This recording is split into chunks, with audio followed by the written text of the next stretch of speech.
Salud, os damos la bienvenida a un nuevo episodio de OAFI Radio. La menopausia, bueno, bienvenida. Es una etapa, ya lo sabéis, de profundos cambios hormonales y físicos, y uno de esos efectos menos conocidos es el deterioro articular. Vamos a hablar de cómo el colágeno, la estrella de nuestros programas últimamente, puede ayudar a combatir estos efectos y a mejorar la calidad de vida de las mujeres en esta etapa vital. Empezamos.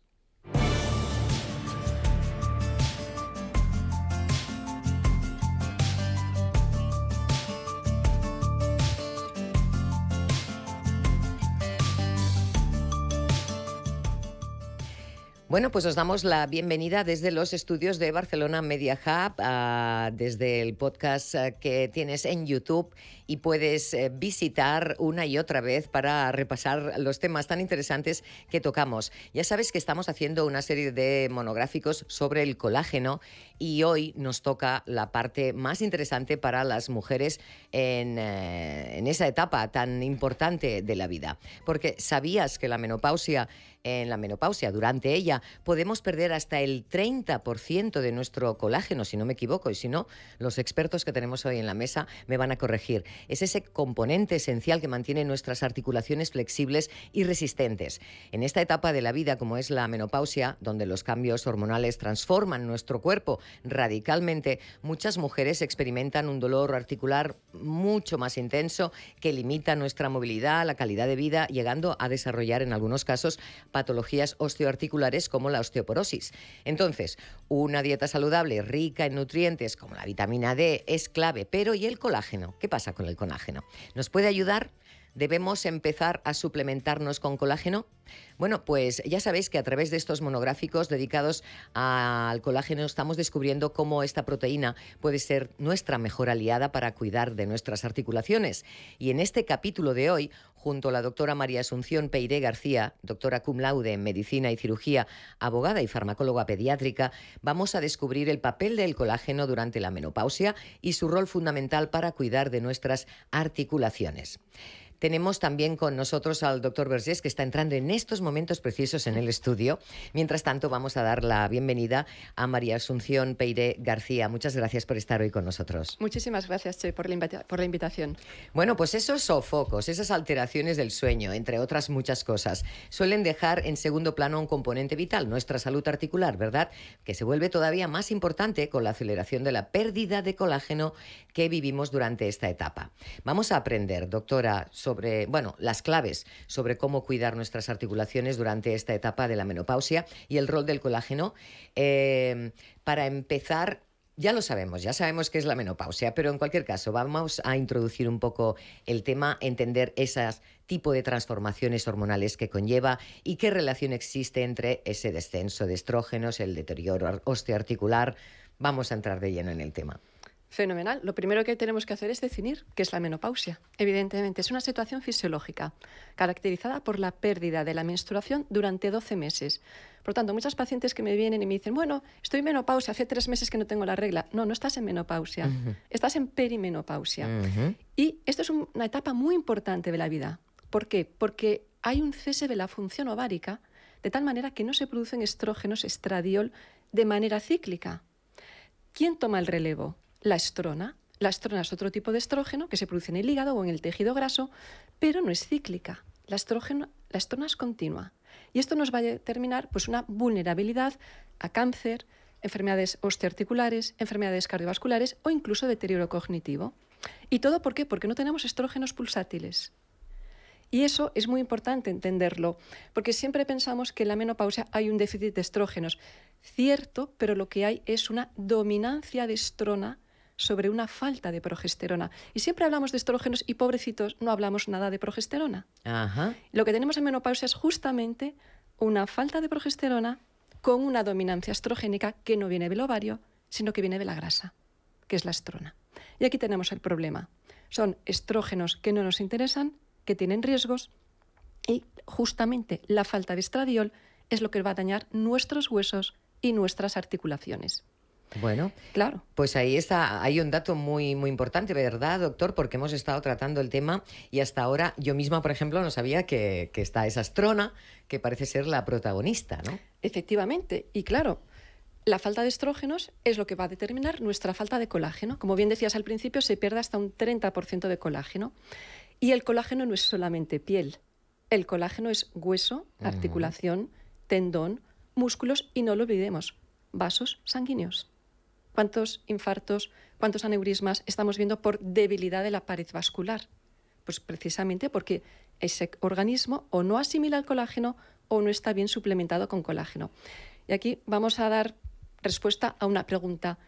¿Es necesario suplementarse con colágeno? La respuesta es afirmativa. Sí. Sí o sí. ¿Por qué? Primero porque todos estamos subcarenciados nutricionalmente. ¿Y eso es por qué? Porque nuestros alimentos no tienen densidad nutricional. Los campos no están en barbecho. Por lo tanto, las berenjenas, los tomates, las espinacas que comemos están carenciados de minerales, de vitaminas. Los animales están en ganadería extensiva, están encerrados, están estabulados y las proteínas que producen no son de buena calidad. Por lo tanto, ya nos encontramos con un primer factor de riesgo. No nos estamos nutriendo adecuadamente por carencia de micronutrientes esenciales en la alimentación diaria. En segundo lugar, la mayoría de alimentos contienen pesticidas, hormonas, antibióticos, etcétera, que implica por parte de nuestro organismo una necesidad mayor de gasto energético para intentar eliminarlos. Y lo mismo que eliminamos tóxicos, eliminamos colágenos, eliminamos péptidos, eliminamos de todo. La cuestión es, doctora, ¿y a partir de qué edad debería empezar a suplementarme? Pues cada vez la edad se avanza. Un poquito antes. Antes decíamos, bueno, pues 45, 50, cuando estamos en perimenopausia. Hoy decimos, no, cuidado. Ya es tarde. Ya es tarde, efectivamente.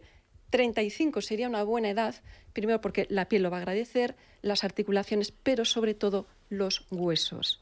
Hablamos mucho de articulaciones, creo que en el podcast anterior, previo a este, se habló fantásticamente de la importancia del colágeno como nutriente de las articulaciones, pero yo no me quiero olvidar del hueso. Nuestras articulaciones mueven huesos. Nuestras articulaciones son las uniones que nos van a permitir movernos. Y el hueso, el 80% es colágeno.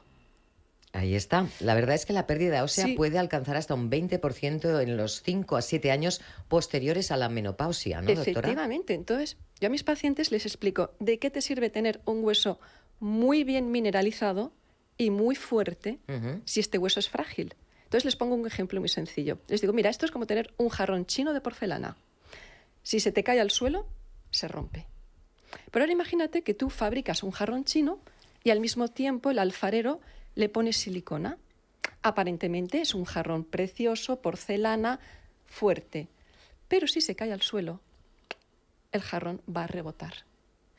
¿Qué es lo que va a hacer el colágeno en el hueso? Dar resiliencia al hueso, le va a dar flexibilidad. Y yo tengo pacientes con escasa mineralización, pero que toman un buen colágeno de calidad y no se me van a fracturar. Y a la inversa, pacientes que tienen un hueso muy mineralizado, muy fuerte y muy frágil. Esta es una cuestión que creo que tiene que quedar clara a la audiencia, de que el colágeno no es un capricho, el colágeno es una necesidad para nuestros huesos, nuestras articulaciones y también para nuestro sistema cardiovascular. ¿Por qué? Porque va a dar flexibilidad, resiliencia, resistencia y, en definitiva, va a evitar muchos riesgos y, sobre todo, va a evitar el dolor. Claro que sí. ¿Verdad, doctor? Ahí tenemos Sí. la fragilidad ósea de la cual hablamos continuamente, también en pacientes, Sí, lógicamente, con osteoporosis, Sí, sí. con artrosis. Lo ha explicado muy bien la doctora Pere, que también aprovecho para agradecerte que estés en el programa. Muchas gracias, Lo has doctor. explicado muy bien, muy didáctico y 100% de acuerdo con lo que dices. Esto es importantísimo, porque a veces, esto por ejemplo nos pasa en la osteoporosis, que a veces pues ves una densitometría pues a lo mejor no muy mala y se tienen fracturas, y a veces al revés, ¿no? Sí. Estas falsas positivas, las negativas, ¿no? Que decías tú, ¿no? Por tanto, la importancia de tomar colágeno y un buen colágeno, pues aquí es muy importante, ¿no? Y evidentemente, pues necesario. Esto, yo creo que aquí hace falta también, probablemente a nivel médico, más cultura.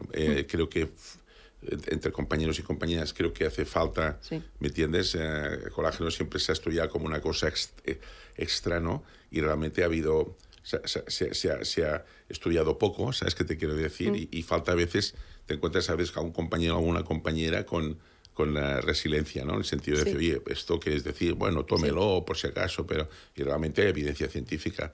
Ahí estamos, doctora, como para tranquilizar a nuestros oyentes. Esa evidencia científica. Evidentemente, hay estudios que demuestran que la pérdida de colágeno es una realidad en la menopausia y que no nos podemos permitir el lujo de no hacer nada. Nos tenemos que suplementar. ¿Cuánto tiempo? A ver, nuestras células crecen, se desarrollan, se reproducen y mueren. Es decir, nosotros tenemos un recambio tisular continuo a lo largo de toda nuestra vida. No es como hacer una casa que uno pone los ladrillos y allí viven pues generaciones de personas y no ha pasado nada. Sí, habrá que hacer alguna reformilla de vez en cuando, pero nada más. No. Nuestro cuerpo tiene un recambio celular continuo y las neuronas que tengo hoy se han fabricado quizá hace 21 días. Y hace 21 días, si yo comí un buen pescado, un buen omega 3 y buenos nutrientes, la neurona que tengo hoy estará en unas condiciones. Pero es que esta neurona se va a morir y tiene que tomar el relevo otra neurona. Por lo tanto, aquí lo importante es entender que no basta suplementarse esporádicamente, por temporadas, cuando me encuentro mal. No, tenemos que nutrir a nuestras células día a día. ¿Por qué? Porque el recambio celular es continuo. Nuestras células se están formando y formando, sobre todo en el hueso. El hueso es un tejido vivo, no es un tejido estático. Y continuamente se está formando y destruyendo hueso. Uno puede pensar, bueno, ¿y por qué se ha diseñado así? ¿Qué tontería? ¿Por qué se tiene que destruir el hueso? Es vital. Esto, imaginemos las columnas de una catedral. Y que en un momento determinado decidimos pues, correr una columna hacia un lado. Uy. Esto es lo que pasa cuando, por ejemplo, nos fracturamos un pie, apoyamos menos esa pierna y trasladamos todo el peso a la otra pierna. Nuestro hueso, si siguiera en su misma posición, no podríamos andar. ¿Qué tenemos que hacer? Destruir un poquito del hueso que está más cerquita de la fractura e ir construyendo más hueso hacia el otro lado. Es como si yo tuviera un andamio en una columna de una catedral y al mismo tiempo voy picando y al mismo tiempo voy construyendo y la voy trasladando hacia el otro lado. Nuestros huesos son dinámicos, tienen una estructura, una arquitectura ósea preciosa, magnífica.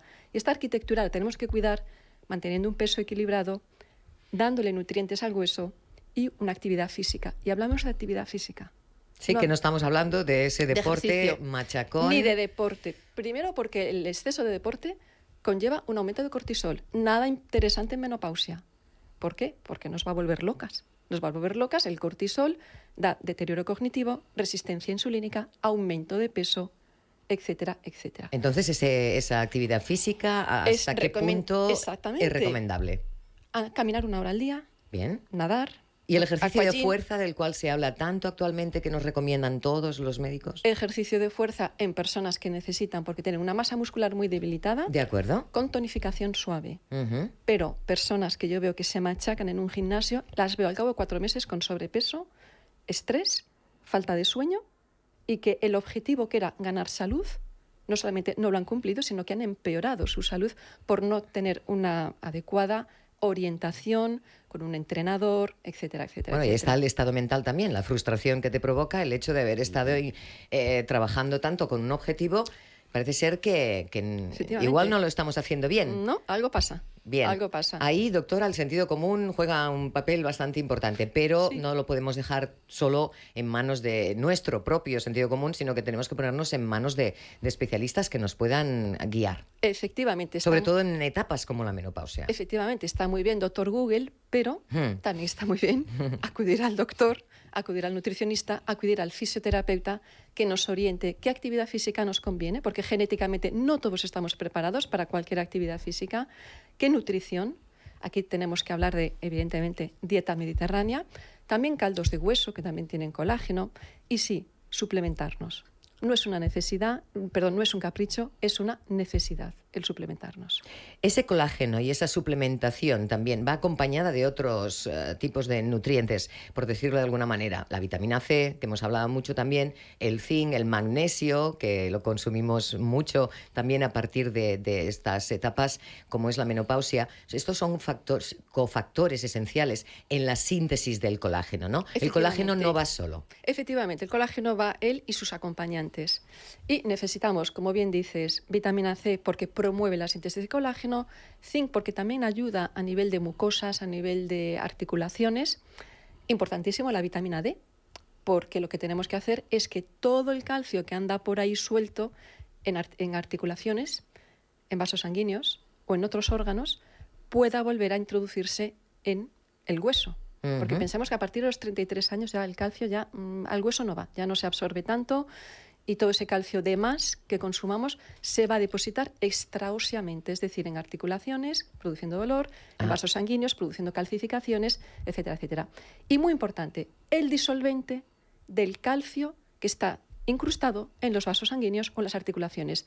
Tenemos dos disolventes, uno de ellos es el magnesio. El magnesio es un antagonista del calcio, aunque son dos elementos de la tabla periódica. El magnesio va a hacer de disolvente y la vitamina K. La vitamina K también es muy importante a nivel cardiovascular porque justamente lo que va a promover es que ese calcio incrustado salga del vaso o salga del tejido articular y con la ayuda de la vitamina D ese calcio vuelva a su lugar de origen, que era naturalmente el hueso. Por lo tanto, efectivamente es colágeno, vitamina D, magnesio, un magnesio biodisponible. Un carbonato de magnesio es un poquito más complicado de justificar porque el carbonato de magnesio muy bien nos va a alcalinizar el plasma, pero lo que necesitamos es un magnesio en otro tipo de sal para que sea biodisponible y realmente pueda limpiar ese vaso sanguíneo. Si no me equivoco, estamos hablando del bisglicinato. El bisglicinato, el treonato y otras orotatos, sales biodisponibles. Bueno, con el magnesio está un poco la cosa complicada, porque claro. vas a la farmacia y encuentras muchísimos, de muchísimos tipos. Sí. A la mujer con menopausia, ¿cuál le podemos recomendar entonces? Bueno, depende de lo que queramos. Si lo que queremos es alcalinizar el plasma porque tiene una acidosis plasmática por una dieta con proteínas animales en exceso, alimentos ultraprocesados, es decir, una persona que se alimenta muy mal, ese plasma es ácido. Y el plasma ácido mendiga bicarbonato. Y va circulando y dice, por favor, ¿alguien me deja un poquito de bicarbonato? Todo el mundo está callado, pero el hueso, que tiene muy buena fe, le dice, mira, yo no tengo bicarbonato, pero tengo carbonato cálcico. Si te sirve. Ay, por favor, sí, dame un poquito. Con lo cual el hueso, que es generoso, le da carbonato cálcico, claro, que con el ácido del plasma se forma bicarbonato y calcio. El bicarbonato se elimina por la respiración y el calcio no vuelve al hueso. El calcio se pierde por orina. Por lo tanto, muy importante, si yo tengo una dieta ácida, tengo que alcalinizar ese plasma. Y una opción es precisamente el citrato o el carbonato de magnesio. Bien. Una sal alcalina que basifica, alcaliniza el plasma, con lo cual evito la pérdida, la desmineralización del hueso. Muy bien. Y ahora, en el caso de que tengamos o cuidemos nuestra alimentación. Pero claro, la cuestión es que yo tengo mucho estrés mental o lo que yo necesito es justamente limpiar el calcio extraóseo. Yo ahí necesito otro tipo de sal, una sal orgánica, tipo, como muy bien decías, un bisglicinado, un treonato, un oronato, etcétera, etcétera. Por lo tanto, dependiendo de la indicación clínica, yo me decantaré por un tipo de magnesio u otro, o por ambos. Muy interesante, ¿verdad, doctor? Porque mucho tenemos la suerte de tener aquí una gran especialista, porque fíjate que todo el tema bioquímico es muy importante. Y además aquí tenemos toda una serie de temas hormonas, de que decía la paratormona, que es la que regula todo lo que comentaba la doctora, ¿no? Aquí yo creo que también es muy importante de cara a las personas que nos están oyendo, ¿no? Decir, bueno, ¿y cuál podemos recomendar, no? Y decir, ¿qué producto podemos recomendar, ¿no? Para que dijéramos de colágeno, ¿no? Pues bueno, nosotros sabemos muy bien que hay una empresa que se dedica mucho a este tema, ¿no? Que además es una empresa muy conocida y que es una empresa seria, ¿no? Y esto también es importante para nosotros, ¿no? Y hablamos, por ejemplo, del tema de Ordesa, ¿no? Que es una empresa que se preocupa mucho y que tiene diferentes productos, ¿no? Y un producto que es muy conocido, que es el Colnatur, que es el Colnatur Complex, sí. Y ahí tiene una gama. Ahí hay una gama de productos que no vamos ahora, pero que ahí creo que es importante que la gente lo sepa. No sé si estás de acuerdo. Totalmente, porque claro, no todos los colágenos son iguales. Sí. De origen marino, de origen porcino, Y sobre todo lo que necesitamos es que el colágeno que tomemos se absorba, llegue a la articulación, correcto, nutra el cartílago, nutra el hueso, nutra todo nuestro organismo. ¿De qué me sirve gastarme una fortuna en un colágeno purísimo si luego mi cuerpo no lo va a asimilar? Por lo tanto, los péptidos hidrolizados, que no se dejarían de ser como fragmentos de aminoácidos esenciales, nuestro organismo va a ser capaz de sintetizarlo. Entonces es más bonito darle la caña de pescar al cuerpo y que fabrique colágeno que darle directamente el pez. Si el cuerpo aprende a fabricar colágeno a través de suplementos, a través de la dieta y sobre todo con los cofactores, porque no olvidemos que también el magnesio, la vitamina D, el zinc, etcétera, son cofactores enzimáticos. Esto que son catalizadores, van a amplificar la respuesta enzimática para la síntesis. En la etapa de la menopausia, ¿continuamos generando colágeno? O como hemos oído muchas veces, uy, no, ya dejamos de fabricarlo todo. ¿Qué pasa ahí, doctora? Vale, la menopausia es una etapa muy compleja. Se estaba analizando un poquito el tema cuando deberíamos darle un poquito más de interés, porque es una etapa de riesgo de cáncer, es una etapa de deterioro cognitivo y es una etapa de riesgo osteoarticular. Correcto. Entonces, justamente en esta etapa de la vida no podemos comer ni hacer lo que hacíamos a los 20 años. ¿Por qué? Porque, entre otras cosas, no solamente hay un cambio hormonal, también hay un cambio en nuestro microbiota intestinal. Y aquí es muy importante el estroboloma. El estroboloma es aquella parte del microbiota intestinal encargado de metabolizar ese exceso de estrona. Ese exceso de estrona. Claro, si yo tengo un microbiota desastroso y mi estroboloma no funciona, no va a ser capaz de depurar esos estrógenos que no me interesan. Esos estrógenos no se eliminan, vuelven al hígado. El hígado les pregunta, oiga, ¿y ustedes qué hacen aquí otra vez? Yo les había puesto un glucurónico y les había puesto un sulfato y les había puesto un metilo. Sí, pero mire, es que ¿sabe qué pasa? En el intestino hay unas bacterias que nos han atracado, nos han robado el glucurónico y nos han robado el metilo. Y tenemos que volver aquí porque si no, no podemos salir. ¿Esto qué lleva? Esteatosis hepática, sobrecarga hepática. Y encima estamos metabolizando mal unas hormonas, tenemos un exceso de estrona, tenemos una falta de progesterona, el estradiol que no aparece para nada porque ya la reserva ovárica se ha terminado. Esto además genera mucha neuroinflamación, inflamación sistémica de bajo grado y en definitiva riesgo de enfermedades neurodegenerativas y riesgo de enfermedades osteoarticulares. Por ejemplo, la artrosis está muy relacionada con este estado de inflamación de bajo grado que podría ser motivo de otro podcast. Totalmente de acuerdo. De hecho, es cuando empezamos a ver que la prevalencia aumenta en la mujer. Quiero decirte, en las etapas más tempranas hay una prevalencia parecida, pero a partir de poco antes de la menopausia se dispara en la mujer, ¿no? Entonces aquí lo que estás diciendo tiene mucha razón. Es que tenemos que entender el organismo que en cada etapa es diferente.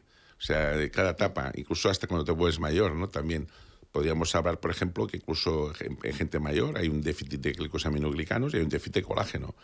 Una suplementación en gente mayor también es positiva, porque no tomamos esa alimentación, como comentaba la doctora, ¿no? Por tanto, el conocimiento aquí es muy importante, y adaptarnos en los momentos de la época, ¿no? Claro que sí. Tenemos ya muy poco tiempo, se nos acaba. Doctora, es muy interesante porque nos ha dado una serie de conceptos básicos para reentender todo esto. Es un tema que hablamos y seguimos hablando y hoy hemos visto cosas muy, muy claras. Hay mujeres que igual ahora mismo estarán pensando en el caso de terapia hormonal sustitutiva, por ejemplo, solo para añadir un detalle más, ¿el colágeno puede ser también compatible? ¿En qué caso también se recomendaría? Sí, claro, evidentemente. El colágeno yo creo que lo deberíamos tomar todos. Y no porque hoy estemos dedicando un monográfico al colágeno. Es que realmente nos va a proteger las articulaciones, los huesos, nuestro sistema cardiovascular y nuestra piel. Y hoy es cierto que mucha gente es reticente a tomar colágeno porque dicen, eso es cosa de señoras, eso es cosa de estética. Sí. No, los hombres también tienen que tomar. Claro que y con mayor razón, pues porque hacen más ejercicio, tienen mayor masa muscular y sus huesos necesitan estar más fuertes, pero también más resilientes. Por lo tanto, yo, si me tuvieras que decir un mensaje para llevar a casa, la suplementación no es un capricho. No es un capricho, es una necesidad. Estamos carenciados nutricionalmente, tenemos altas exigencias y demandas de nutrientes, vitaminas, minerales, péptidos, entre ellos el colágeno, puesto que estamos rodeados de radiaciones electromagnéticas, estrés, falta de sueño, contaminación que hace que nuestro organismo sea más exigente en las demandas de nutrientes. Por lo tanto, no es un capricho, es una necesidad. Y lo que sí es cierto es que en la menopausia hay que cambiar el estilo de vida. No podemos comer lo mismo, no podemos hacer la misma actividad física y no podemos seguir como hasta ahora. Cambia nuestro estroboloma, cambia nuestro metabolismo, tenemos más riesgo de resistencia insulínica, mayor riesgo de fracturas, y si yo no cuido mis articulaciones y no cuido mis huesos a esta edad, que debería empezar en la perimenopausia, 40, 42 años, me va a pasar factura. Claro. Me va a pasar factura. Bueno, pues con ese mensaje final nos quedamos. Doctora María Asunción Peiré García, ha sido un placer charlar sobre este tema tan interesante y lo tenemos que dejar aquí. Gracias y Muy la bien. emplazamos cualquier otro día que te apetezca, puedes pasar por el estudio, Pues, estaremos encantados. Con mucho gusto y muchísimas gracias por la invitación y por la sugerencia del doctor Vergés. A ti. Bueno, pues ahí estamos, finalizando ya este segundo de los monográficos dedicados al colágeno, en este caso relacionado con la menopausia. Hasta aquí nuestro programa de hoy. Gracias a todas y a todos por acompañarnos, gracias al equipo también que lo hace posible, Aleix Alari en la parte técnica, Cristina Nova y Joan Carles Pallarés en la producción. Y recuerda, puedes seguirnos a través de nuestras redes sociales para enterarte de todos los detalles. Nos reencontramos pues en el próximo episodio, que seguiremos hablando claro sobre la importancia del colágeno para la salud articular, en este caso de los deportistas. Hasta entonces, salud.